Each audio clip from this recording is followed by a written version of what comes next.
سبح اسم ربك الأعلى الذي خلق فسوى والذي قدر فهدى والذي أخرج المرعى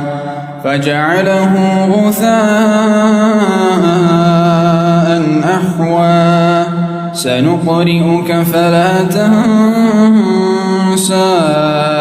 إلا ما شاء الله إنه يعلم الجهر وما يخفى ونيسرك لليسرى فذكر إن نفعت الذكرى سيذكر من يخشى ويتجنبها الأشقى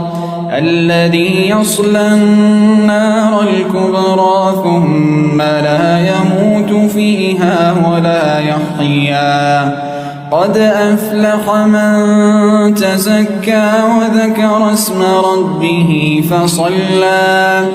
بل تؤثرون الحياة الدنيا والآخرة خير وأبقى